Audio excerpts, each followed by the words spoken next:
Good. If he was silent, I could be silent too.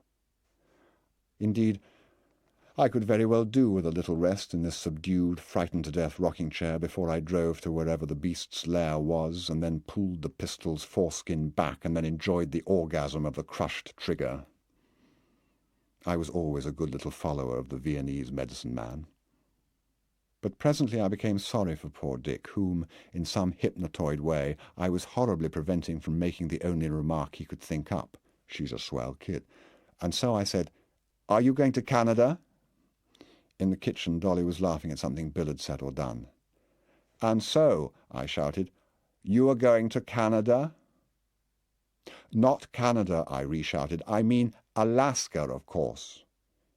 He nursed his glass and, nodding sagely, replied, "Well, he caught it on a jagger, I guess. Lost his right arm in Italy."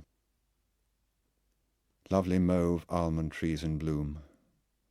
A blown-off surrealistic arm hanging up there in the pointillistic mauve. A flower girl tattoo on the hand. Dolly and band-aided Bill reappeared. It occurred to me that her ambiguous brown and pale beauty excited the cripple. Dick, with a grin of relief, stood up. He guessed Bill and he would be going back to fix those wires. He guessed Mr. Hayes and Dolly had loads of things to say to each other. He guessed he would be seeing me before I left. Why do these people guess so much and shave so little and are so disdainful of hearing aids?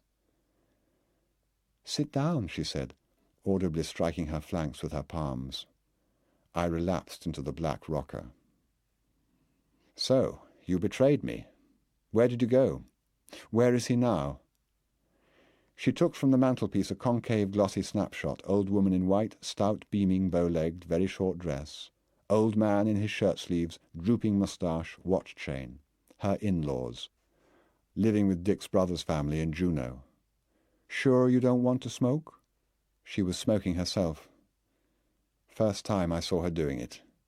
Streng verboten under Humbert the Terrible. Gracefully in blue mist, Charlotte Hayes rose from her grave. I would find him through Uncle Ivory if she refused. Betrayed you? No. She directed the dart of her cigarette, index rapidly tapping upon it, toward the hearth exactly as her mother used to do. And then, like her mother, oh my God, with her fingernails scratched and removed a fragment of cigarette paper from her underlip. No, she had not betrayed me. I was among friends. A deucer had warned her that Q liked little girls, had been almost jailed once, in fact, nice fact, and he knew she knew. Yes, elbow in palm, puff, smile, exhaled smoke, darting gesture, waxing reminiscent. He saw, smiling, through everything and everybody, because he was not like me and her, but a genius, a great guy, full of fun, had rocked with laughter when she confessed about me and her, and said he'd thought so. It was quite safe under the circumstances to tell him. Well, Q, they all called him Q. Her camp 5 years ago, curious coincidence, took her to a dude ranch about a day's drive from Elephant, Elphinstone, named, oh, some silly name, Duk Duk Ranch. You know, just plain silly. But it didn't matter now, anyway, because the place had vanished and disintegrated. Really, she meant, I could not imagine how utterly lush that ranch was. She meant it had everything, but everything, even an indoor waterfall. Did I remember the red-haired guy we was good, had once had some tennis with? Well, the place really belonged to Red's brother, but he turned it over to Q for the summer. When Q and she came, the others had them actually go through a coronation ceremony, and then a terrific ducking, as when you cross the equator, you know. Her eyes rolled in synthetic resignation.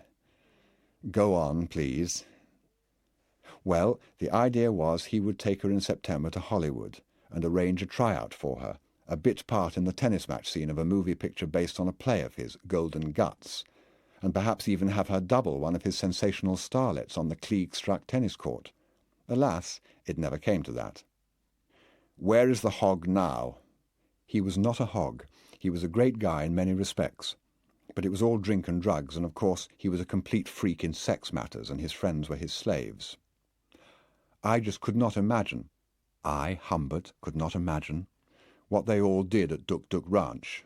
She refused to take part because she loved him, and he threw her out. What things?